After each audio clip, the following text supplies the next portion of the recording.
Leçon 8, les niches écologiques. Il y a un seul objectif pour cette 8e leçon, et c'est de définir la niche écologique d'un certain organisme. Alors, la niche écologique réfère à l'ensemble des conditions dont une espèce a besoin pour survivre dans son milieu. L'étude de la niche écologique d'une espèce nous renseigne sur sa nourriture, donc ses proies ou sa végétation, donc à quoi il se nourrit, les dangers qui la menacent,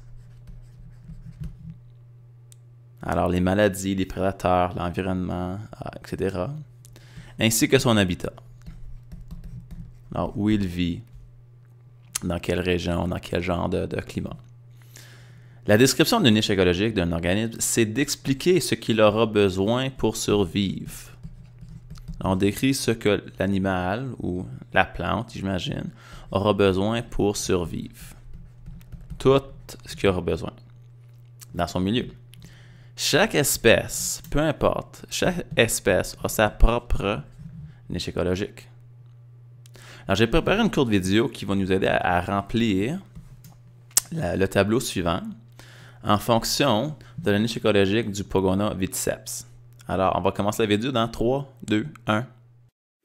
OK, on est chez moi maintenant, puis je vais vous montrer un peu mon animal de compagnie, Dabby. Tiens, il est juste là.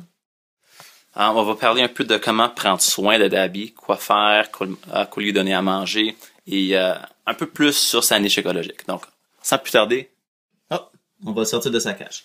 Il est pas mal énervé, donc on doit faire ça pas mal vite. Dabby!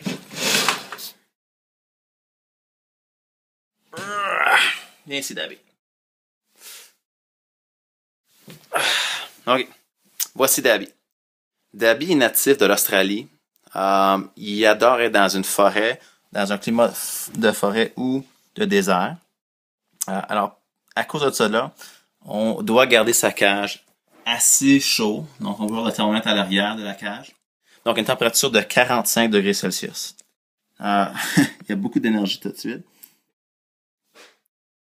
Donc, dans sa cage, ou pour lui garder en bonne santé, on doit lui donner à manger aussi. Alors, à chaque jour, chaque matin, on lui donne une variété de différentes plantes, de légumes à manger, des carottes, la laitue, etc., plein d'autres choses comme ça, ainsi que des insectes. Alors, il adore manger des insectes. Non. Oh, est-ce que tu t'en vas?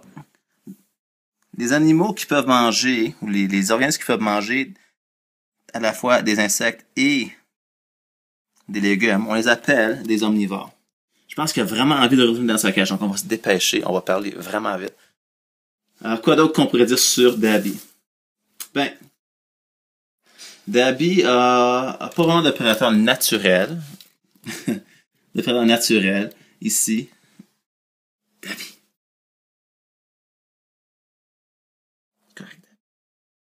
Mais tu peux imaginer que n'importe quel genre de prédateur qui peut manger des lézards voudrait manger Dabby. Alors, moi, je pense surtout aux faucons puis des gens des oiseaux de ce genre-là. Alors, il a tellement envie. On doit le remettre dans sa cage parce que je pense qu'il est un peu fatigué. Alors, comment Dabby?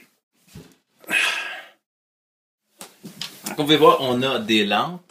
Donc, la première lampe ici. Celle-ci, c'est pour le garder au chaud.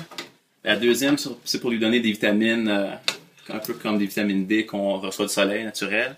Et la troisième lampe au milieu, c'est lorsqu'il veut dormir, on allume celle-là pour lui garder chaud. Donc, grosso modo, c'est ça, la niche écologique de mon Pogona. Alors, courte révision. Où vit le Pogona? Donc, le Pogona vient de l'Australie. Plus spécifiquement, c'est un genre de... Il aime les déserts, les climats qui sont un peu plus chauds et secs. La température idéale pour lui, c'est dans les 35-40 degrés Celsius. Qu'est-ce qu'il mange? Ben, mon Pogona, lui, adore manger les insectes, plusieurs genres de fruits et plusieurs genres de légumes.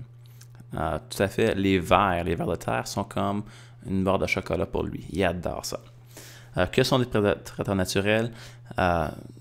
Dabby n'a pas vraiment de prédateur naturel ici, chez moi, mais disons qu'il était dans une forêt ou dans un désert. Là, c'est n'importe quel grand carnivore.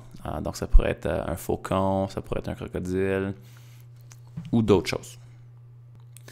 Donc, je te fais souvenir que ces quelques petits morceaux d'information ne donnent pas une description détaillée de la niche écologique, mais c'est assez bon. Alors, c'est un bon début.